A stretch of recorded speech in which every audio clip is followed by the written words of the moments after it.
दिदी यहाँ आउनु न एकछिन किन हौ यहाँ आउनु न एकछिन बस्नु ए बस्नु न के छ खबर ठिक छ यो अनि भोट किन हाल्नुहुन्छ त्यही सोध्नु परेन अहिले चुनाव चलिरहेको छ किन बोलाएको भन त अनि चुनावको माहौल कस्तो छ सोध्नलाई नि हो अब चुनाव लागेछ चुनाव यार बेवा गयो चुनाव के अरे त्यो छेउमा गयो चुनाव अन्त यो चाड जत्तिकै भइसक्यो नि त हौ चुनाव तपाईँलाई लागेको छैन तिमी चाहिँ भन नि त तिमी चाहिँ किन हो म त घन्टीमा भोट हालिदिने हो नि हौ तपाईँ के घन्टी मन के कुरा भन्यो यार म पनि यसपालि घन्टीमै हो पक्का हो नि पक्कै हो के ल म लागे ल ल सम्झना बहिनी ए हजुर भाउजू कहाँ जानुभएको पक्कै पनि भोटकै कुरा गर्नुको लागि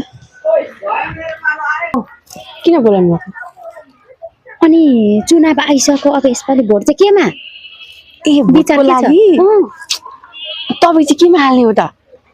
सूर्यमा नि पहिलेदेखि सूर्यमा हालेको अनि ए सूर्यमा हो ए हात मिलाउनु न त तपाईँ पनि सूर्यमा कसैलाई नभन्नु नि म पनि सूर्यै हो कि ए ल ठिक छ गएँ ल म ल ओहो सम्झना बहिनी कता हो जोडले हिँडेर ए म त एकछिन बजारतिर लागेको हौ आन्टी ए के थियो बजारतिर काम त्यस्तो ए त्यस्तो विशेष छैन कि किन बोलाउनु भएको एकछिन यता आउनु न पक्कै पनि यो भोटकै कुरा गर्न लाग्यो कि किन बोलाउनु भएको अनि यसपालि चुनाव आयो भन्छ भोट चाहिँ केमा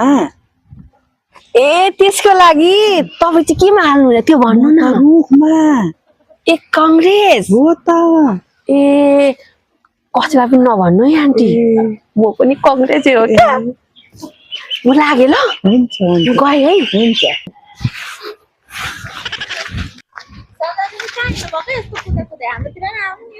यति बजार गएको हौ यहाँ पनि त्यही चुनावकै कुरा गरेर बोलाएको होला क्या आउनै पर्ने ल मलाई त हतार छ कि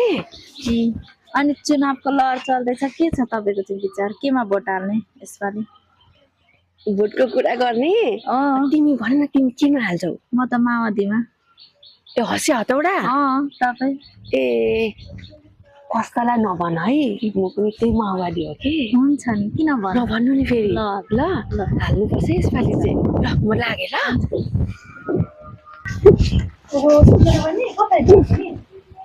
ए एकछिन गाउँतिर लागेको हौ भाउजू एकछिन आउनु न यहाँ पनि त्यही त होला नि भोट